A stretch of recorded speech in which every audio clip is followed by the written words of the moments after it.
میں عرض یہ کر رہا تھا کہ انسان کتنی آسانی کے ساتھ بھولتا ہے کچھ چیزوں جب موت. اللہ کے نبی صلی اللہ علیہ وسلم نے مصیبت کی ایک دعا سکھلائی ہے بخاری شریف کی حدیث کے مطابق. جب بھی کوئی مصیبت کوئی پریشانی آئے تو اللہ کے نبی نے ایک دعا سکھلائی ہے, ہمیں اس مصیبت پر یہ دعا پڑھنا چاہیے, انا للہ و انا الیہ راجعون. بخاری شریف کی حدیث کے اندر کچھ زیادتی بھی ہے. اللہم اجرنی فی مصیبتی واخلف لی خیرا منہا. اللہ کے نبی اپنے چند صحابہ کے درمیان بیٹھے ہوئے تھے, اس میں حضرت ابو سلمہ رضی اللہ تعالیٰ عنہ بھی تھے. اللہ کے نبی صلی اللہ علیہ وسلم نے درس دیتے ہوئے اس صحابہ کی میٹنگ میں فرمایا کہ جب کسی کے اوپر کوئی مصیبت آ جائے یا کسی کا کوئی رشتہ دار فوت ہو جائے, جب کسی کے انتقال کی خبر سنو یا کوئی مصیبت کسی کے اوپر آئے تو وہ یہ دعا پڑھ لیا کریں, انا للہ و انا الیہ راجعون. اللہم اجرنی فی مصیبتی واخلف لی خیرا منہا. اے اللہ, انا للہ, ہم اللہ ہی کے لیے, اللہ ہی کی طرف سے ہیں, وَإِنَّا إِلَيْهِ رَاجِعُونَ, اور ہم سب کو اسی کی طرف پلٹ کر جانا ہے, ہم سب کو اللہ ہی کی طرف لوٹ کر جانا ہے. اس کے بعد دعا کے جملوں پر غور کیجئے گا. اللہم اجرنی فی مصیبتی, اے اللہ جو میرے اوپر مصیبتوں کا پہاڑ ٹوٹا ہے اس میں مجھے بہتر اجر عطا فرما, اس میں مجھے بہترین بدلہ عطا فرما. واخلف لی خیرا منہا, اور مجھے اس سے بہتر بدل عطا فرما, اس سے اچھا بدل مجھے عطا فرما. حضرت ابو سلمہ رضی اللہ تعالیٰ عنہ فرماتے ہیں اس دعا کو میں نے نبی اکرم سے سنا, پھر وہ اپنے گھر آئے. ام سلمہ اس حدیث کی راویہ ہیں, فرماتی ہیں کہ میرے شوہر جب میرے گھر پہ آئے تو انہوں نے مجھے بھی یہ دعا بتائی. کہا کیا ہے ام سلمہ, اللہ کے نبی صلی اللہ علیہ وسلم نے آج مجھے سب کے سامنے ایک دعا پڑھ کے بتائی ہے. وہ دعا یہ ہے کہ جب کسی کے اوپر کوئی مصیبت آ جائے, مصیبت ٹوٹ پڑے, تو اس کو یہ دعا پڑھنا چاہیے, انا للہ و انا الیہ راجعون.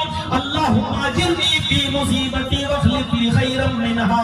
حضرت ام سلمہ کہتی ہیں میرے شوہر نے جب مجھے یہ دعا بتلائی تو یہ دعا میں نے یاد کر لی. اب دیکھیے دعا کا اثر کیا ہوتا ہے. میں نے اس دعا کو یاد کر لیا, یہ دعا میں نے یاد کر لی. پھر کسی حادثے میں کچھ سالوں کے بعد پھر کسی حادثے میں میرے شوہر کا انتقال ہو گیا.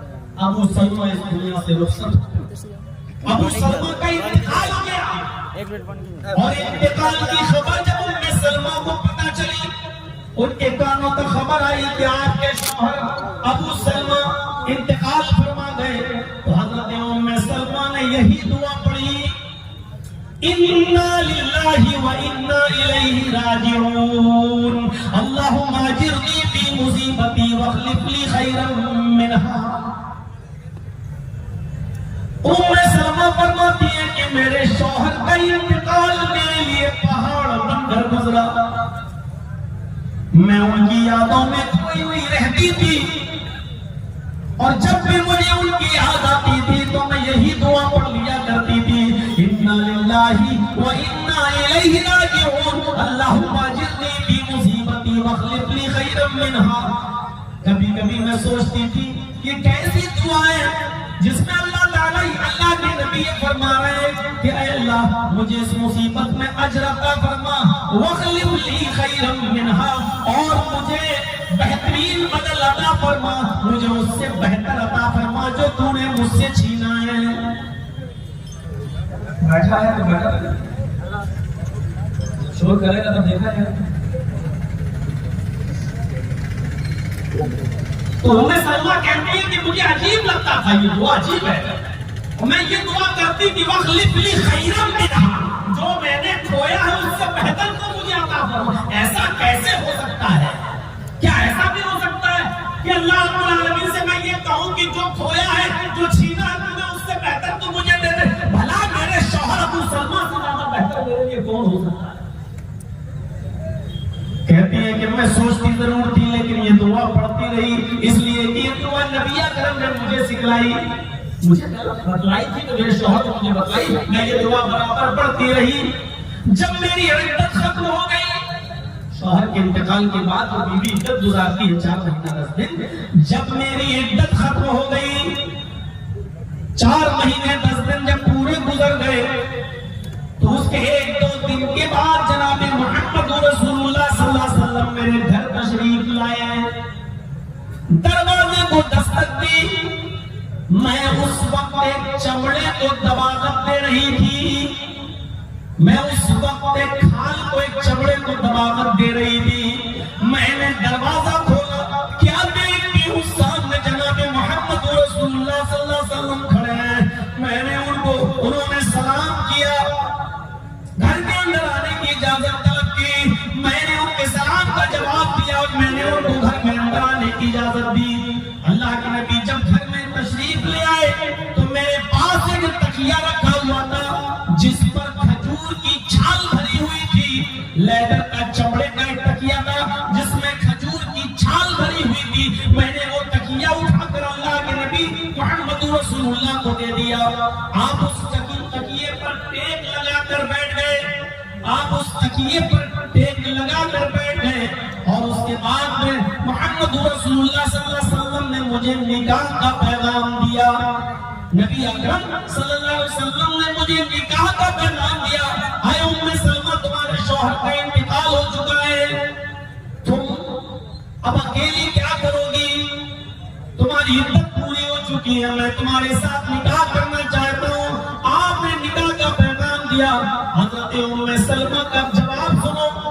حضرت ام سلمہ فرماتی ہیں، اے اللہ کے نبی، ایسی کون بد نصیب عورت ہوگی جو آپ سے نکاح کرنے کی خواہش نہ کرتی ہو، اور آپ پیغام دیں اور وہ انکار کر دے؟ یہ تو ممکن ہی نہیں ہے. لیکن میرے ساتھ کچھ پریشانیاں ہیں. آپ نے کہا کیا؟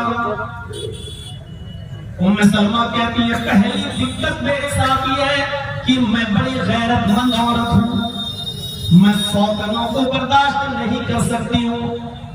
آپ کی اور بھی بیویاں ہیں، میں بھی آپ کی بیوی بن کر جب آپ کے پاس آؤں گی کبھی کبھی اس کہا سنی ہو جائے گی، پھر میں سوتنوں کی بحث و تکرار سننے کی عادی نہیں. میں بڑی غیرت مند عورت ہوں، میں سوتنوں کی تکرار اور سوتنوں کو میں برداشت نہیں کر سکتی. آپ نے کہا اور کچھ؟ کہا ہاں اے اللہ کے نبی، میری دوسری دقت یہ ہے کہ شادی جس مقصد سے کی جاتی ہے میں اس مقصد کو کراس کر چکی ہوں. یعنی میری عمر شادی کی عمر کو کراس کر چکی ہے. یعنی شادی کے بعد بچے پیدا کرنے کی اور بچوں کو جنم دینے کی اب صلاحیت میرے اندر نہیں رہ گئی. میں عمر کے اس حصے کو کراس کر چکی ہوں کہ آپ کو میں پورا کا پورا فائدہ آپ حاصل کر سکیں مجھ سے. آپ نے کہا اور کچھ؟ حضرت ام سلمہ کہتی ہیں ہاں، تیسری پریشانی، تیسری دقت یہ ہے کہ ابو سلمہ اس دنیا سے انتقال کر گئے. ان کے چھوٹے چھوٹے بچے جن کی کفالت میرے ذمہ ہے، میں ان بچوں کو اکیلے نہیں چھوڑ سکتی ہوں. یعنی بچوں کی پرورش کی ذمہ داری میرے اوپر ہے، لہذا میں بچوں کو اپنے سے جدا نہیں کر سکتی ہوں، اپنے سے الگ نہیں کر سکتی ہوں. اب اللہ کے نبی صلی اللہ علیہ وسلم نے حضرت ام سلمہ کو جو جواب دیا وہ جواب یہ تھا، بخاری کی روایت کے مطابق آپ نے فرمایا، اے ام سلمہ، میں جانتا ہوں تم غیرت مند ہو، میں اللہ سے دعا کروں گا اللہ تمہیں صبر کی توفیق دے گا اور یہ غیرت جو سوتنوں کے تعلق سے تمہارے اندر ہے وہ غیرت ختم ہو جائے گی. رہی دوسری پریشانی، رہی دوسری دقت، تو سنو، اگر شادی کی اس عمر کو تم کراس کر چکی ہو تو میں بھی کراس کر چکا ہوں. یعنی جس بڑھاپے میں تم ہو اسی بڑھاپے میں بھی داخل ہوں. اس لیے یہ کوئی بڑا مسئلہ نہیں ہے کہ تم اولاد جنم نہیں دے سکتی ہو، بچے پیدا نہیں کر سکتی ہو، کوئی بات نہیں. اب رہی تیسری پریشانی، جب تمہارا نکاح میرے ساتھ ہو جائے گا تو تمہارے بچے میرے بچے ہوں گے، ان بچوں کی کفالت میری ذمہ داری ذمہ ہوگی، ان بچوں کی دیکھ ریکھ کو میں کروں گا، ان بچوں کی سرپرستی میرے ذمہ ہوگی۔ اس کے بعد سلمہ تیار ہو گئی اور پھر اللہ کے نبی صلی اللہ علیہ وسلم کا نکاح حضرت سلمہ کے ساتھ ہو گیا۔ آپ کی جو بیویاں ہیں ان بیویوں میں سلمہ بھی آپ کی ایک بیوی تھی۔ میرے بھائیوں، پھر سلمہ جب اس دعا کو یاد کرتی ہوں، اس دعا پر سوچتی، اس دعا کو پڑھتی تو ان کو آتا کہ واقعی دعا کا اثر ہوتا ہے۔ اللہ تعالیٰ تو ہمارے شوہر ابو سلمہ سے بہتر شوہر جناب محمد رسول اللہ صلی اللہ علیہ وسلم عطا فرما دیے ہیں۔ یہ دعا کا اثر ہوتا ہے۔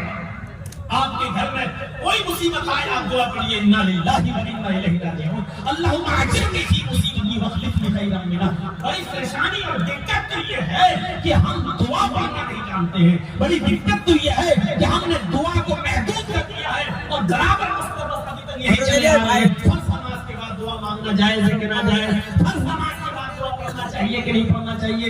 امام کے ساتھ دعا مانگنا چاہیے کہ نہیں مانگنا چاہیے؟ قبرستان میں دعا پڑھنا چاہیے نہیں؟ بس یہی چیزیں ہمارے ہاں چلی آ رہی رہتے کر 25 سال سے میں تقریریں کر رہا ہوں، تقریباً ہر جلسے میں یہی سوال آتا ہے، یہی پوچھا جاتا ہے، اور 25 سال ہو گئے آج تک بہار والوں کی کھوپڑی میں سوال بیٹھا نہیں ہے کہ فرض نماز کے بعد دعا مانگنا چاہیے کہ نہیں مانگنا چاہیے، امام کے ساتھ مانگنا چاہیے کہ نہیں۔ آج تک وہ سوال دعا میرے بھائیوں یہ بھی ایک دعا ہے۔ بتائیے اس مصیبت میں کسی کے انتقال کے بعد آپ یہ دعا پڑھتے ہیں؟ انا للہ تو سب نے پڑھا ہوگا، انا للہ و انا الیہ راجعون، لیکن یہ دعا اگر کسی کو کھڑا کر کے پوچھ لو آگے تو بہت ہی کم لوگ ایسے ہوں گے اللہ ماشاءاللہ جو سنا سکیں۔ اللہم اجرنی فی مصیبتی واخلف لی خیرا منہا۔ ایک ٹکڑا ہے، ایک ٹکڑا یاد کرنے میں 5 منٹ سے زیادہ کا ٹائم نہیں لگے گا اگر کوئی یاد کرنا چاہے تو، لیکن نہیں یاد کرے گا۔ میرے بھائیوں ذرا غور کرو کہ دعا کے کیا اثرات انسانی زندگی پر پڑتے ہیں۔ حضرت سلمہ کہتی ہیں کہ جب میں یہ دعا کرتی تھی تو سوچتی تھی بھلا ایسا کیسے ہو سکتا ہے کہ مجھے جو کھویا ہے میں نے ابو سلمہ اور اس سے بہتر مجھے مل جائے، یہ کیسے ہو سکتا ہے؟ اور جب اللہ کے رسول سے نکاح ہو گیا تو کہتی ہے واقعی دعا کا اثر ہوتا ہے۔ اللہ تعالیٰ نے مجھے میرے شوہر سے بہتر شوہر جناب محمد رسول اللہ صلی اللہ علیہ وسلم کی مجھے بیوی بنا دیا اور محمد رسول اللہ کو میرا شوہر بنا دیا۔ یہاں سے ہم سوچیں دعا کے اثرات کیا ہوتے ہیں ہماری زندگی میں۔ پھر لوگ آپ مولانا صاحب آپ تو دعا کرنے کو بول رہے ہیں اور پھر منع کرتے ہیں کہ بہت سے لوگ پھر وہی سمجھنے کی کوشش کریے۔ جہاں جو دعا پڑھی جاتی ہے وہاں وہ دعا پڑھیے، آپ کو کوئی نہیں روکتا ہے۔ تو دعا کے اثرات ہوتے ہیں انسانی زندگی پر۔ اس لیے میرے بھائیوں پھر میں کہتا ہوں کہ موت کو ہمیشہ یاد رکھو جو ہر وقت ہمارے اور آپ کے پیچھے پڑی ہوئی ہے۔ قُلْ إِنَّ الْمَوْتَ الَّذِي تَفِرُّونَ مِنْهُ فَإِنَّهُ مُلَاقِيكُمْ، جس موت سے تم بھاگ رہے ہو، اے نبی فرما دو، اے محمد رسول اللہ کہہ دو، ان الموت الذی تفرون منہ، جس موت سے تم بھاگ رہے ہو، کتنا بھاگو گے؟ اچانک ہارٹ اٹیک پڑا، بھاگے ہاسپٹل، رکھ دیا گیا وینٹیلیٹر پر، ہو رہی بائی پاس سرجری، ڈالا جا رہا ہے چھٹا، بچ گئے۔ پھر کچھ ہوا، پھر بھاگ گئے۔ بھاگنے کی کئی شکلیں ہیں، ابھی دیکھا آپ نے ایک آدمی نے اپنے ہارٹ کا آپریشن کرایا تھا کویت میں، 80 سال کا بزرگ کویت میں آپریشن کرایا اس نے، اور آپریشن کرانے کے بعد اس کو بل دے دیا گیا 10 لاکھ روپے کا، انڈین کرنسی کے لحاظ سے 10 لاکھ روپے کا بل۔ وہ انڈیا میں رہنے والا تھا بزرگ، بل دیکھا تو آنکھوں میں آنسو آ گئے۔ ڈاکٹروں نے اس سے کہا کیا بات ہے بھائی زیادہ ہے، چھوڑو 8 لاکھ دے دو۔ اس کے آنسو بند نہیں ہو رہے ہیں، ڈاکٹروں نے کہا اچھا چلو لاسٹ کا 7 لاکھ دے دو جاؤ۔ اس نے کہا نہیں صاحب میں اس لیے نہیں رو رہا ہوں کہ آپ نے 10 لاکھ کا دے دیا، جب میں کویت میں آپریشن کرا سکتا ہوں تو 10 کا میں 15 لاکھ بھی دے سکتا ہوں۔ آپ 10 کا 7 کر رہے ہیں آپ کی مرضی، میں 10 کا 15 بھی دے سکتا ہوں، میرے پاس پیسوں کی کمی نہیں ہے، لیکن میرے آنکھوں میں آنسو صرف اس لیے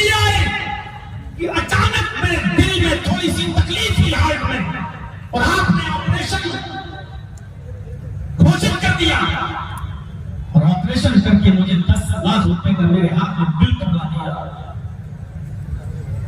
آپ نے میرے ہارٹ کو 10 منٹ کے لیے سنبھالا, آپریشن کر کے 10 لاکھ کا ہارٹ 10 لاکھ کا بل بھی میرے ہاتھ میں دے دیا.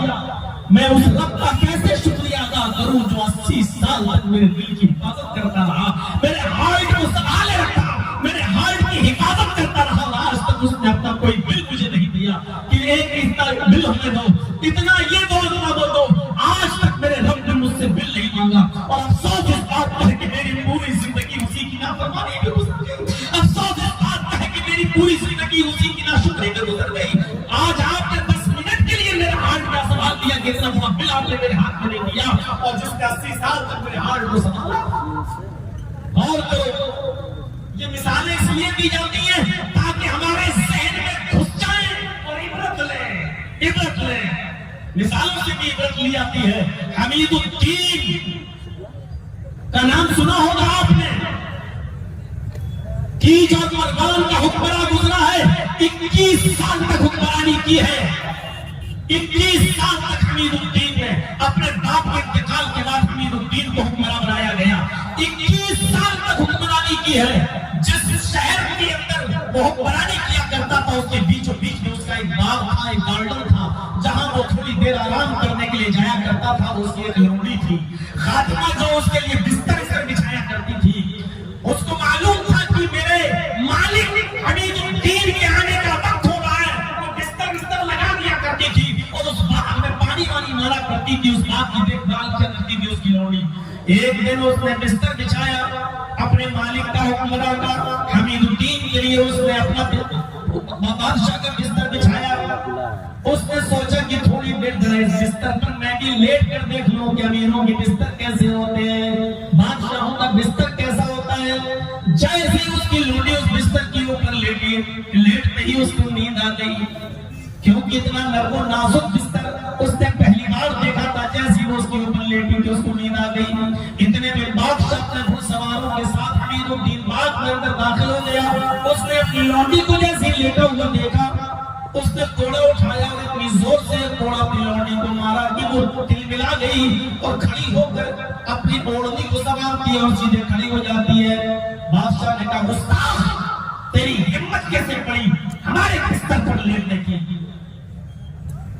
کہا کہ نہیں, میں بستر بچھا رہی تھی اور اس کے اوپر لیٹ گئی کہ دیکھو میں سونا نہیں چاہتی تھی لیکن اچانک مجھے نیند آ گئی.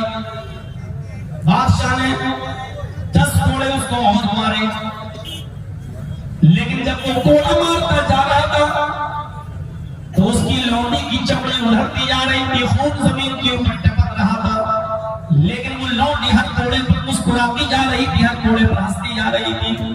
جب وہ حمید الدین 10 کوڑے پورے مار چکا تو کہتا ہے کہ لونڈی تو ہنس رہی ہے, پہلے تو ایک کوڑے پر رو دیا کرتی تھی, میرے جسم سے خون بھی نکل رہا ہے, ٹپک رہا ہے, لیکن تو آج رونے کی بجائے ہنس رہی ہے, کیا تجھے تکلیف نہیں ہو رہی ہے؟ اس کی لونڈی جواب دیتی ہے, ہاں آقا میرے مالک تکلیف تو بہت ہو رہی ہے لیکن میں ہر کوڑے پر مسکرا رہی ہوں, ہنس رہی ہوں. کہ وہی تو میں جاننا چاہتا ہوں, میں تو تجھے تکلیف دینے ہی کے لیے کوڑے مار رہا ہوں, لیکن تو ہر کوڑے پر مسکرا کیوں رہی ہے؟ تکلیف کیوں تجھے ہو رہی ہے اور تجھے اس بات کا اقرار بھی کر رہی ہے؟ وہ لونڈی کہتی ہے کہ آج میں اس لیے ہنس رہی ہوں کہ میں یہ دیکھنا چاہ رہی ہوں کہ تو مجھے مار رہا ہے. تیری اس بستر پر میں تھوڑی دیر کے لیے لیٹ گئی, اگر چند لمحوں کے لیے لیٹ جانا, اس آرام دہ بستر پر چند لمحوں کے لیے میں لیٹ گئی اور مجھے نیند آ گئی, اگر تھوڑی دیر آرام سے سونے کی اس بستر پر, آرام کے ساتھ سونے کی اس بستر پر یہ سزا ہے تیری عدالت میں, تو میں یہ سوچ رہی ہوں کہ پھر اللہ کی عدالت میں تیری سزا کیا ہوگی, جو پوری زندگی جس نے عیش و آرام میں گزاری ہے اور پوری زندگی ایسے ہی آرام دہ بستروں پر سویا ہے. جب تیرے اس آرام دہ بستر پر تیری ایک لونڈی, تیری ایک خادمہ جو تیری خدمت کرتی ہے, تیری ایک لونڈی کی سزا یہ ہے کہ وہ چند لمحوں کے لیے سوئی تو آج اس کو اتنے کوڑے پڑے کہ اس کے جسم سے لہو ٹپک رہا ہے, خون اس کے جسم سے ٹپک رہا رہا ہے، آج اس کے گھوڑے پر تکلیف ہو رہی ہے، جب تیری عدالت میں چند لمحوں کے لیے آرام سے سونے والی کی یہ سزا ہے تو اللہ کی عدالت میں تیری سزا کیا ہوگی جس کی پوری زندگی عیش و آرام میں گزری ہے۔ اتنا کہنا تھا کہ اس حمید الدین نے اپنا کوڑا زمین کے اوپر پھینکا، آنکھوں سے آنسو آئے، حکمرانی سے خلافت سے استعفا دیا اور اسی دن سے بعد وہ دعوت و تبلیغ میں لگ گیا اور پھر پوری زندگی اس نے فقیروں کی طرح زندگی گزاری، گمنام ہو گیا، پتہ نہیں چلتا تھا کہ یہ بادشاہ ہے کون ہے، وہ گمنامی کی زندگی گزارتا رہا۔ ایسے ہی اس نے پوری زندگی دعوت و تبلیغ میں گزار دی، لوگوں کو وعظ و نصیحت میں گزار دی اور مسجد کے قریب ایک جھونپڑی میں رہنا شروع کر دیا، فجر کی نماز جماعت کے ساتھ پڑھنے لگا، تہجد گزار بن گیا، لوگوں کو اٹھتے بیٹھتے چلتے پھرتے نصیحتیں کرنے لگا، یہاں تک کہ پھر اسی غلامی کی زندگی میں اس حمید الدین کا انتقال ہو گیا۔ میرے بھائیوں، ایک لونڈی کا ایک معمولی جملے نے اس کی زندگی بدل دی، اس نے خلافت چھوڑ دی۔ میرے بھائیوں، زمانے کے حکمراں کیسے عبرت اور موعظت کو کیسے برداشت کرتے تھے، اپنی لونڈی کی زبان سے جملہ سنا، انہوں نے حکومت چھوڑ دی۔ آج یہ مثالیں ہم بھی سنتے ہیں لیکن ہمارے اوپر جو تک نہیں رکھتا، آج یہ ساری مثالیں ہمارے سامنے بھی آتی ہیں لیکن ہمیں احساس نہیں ہوتا ہے۔ آج تھوڑی دیر کے لیے یہاں جلسہ سنیں گے اور اس کے بعد جب یہاں سے جائیں گے تو ابھی ہم پھر پرانی لہر پر ہم چلنا شروع کر دیں گے اور ایسا لگتا ہے جیسے انجوائمنٹ کے لیے آئے ہیں، تلذذ کے لیے آئے ہیں، لذت حاصل کرنے کے لیے آئے ہیں، اور پھر یہاں سے جانے کے بعد کل چائے کی ہوٹلوں پہ بیٹھ کے مولویوں کو نمبر دیے جائیں گے کہ پہلے نمبر پہ کس کی تقریر، دوسرے نمبر پہ کون اچھا بولا، تیسرے نمبر پہ کون اچھا بولا۔ یہ پہلی جلسہ ہے کہ یونیورسٹی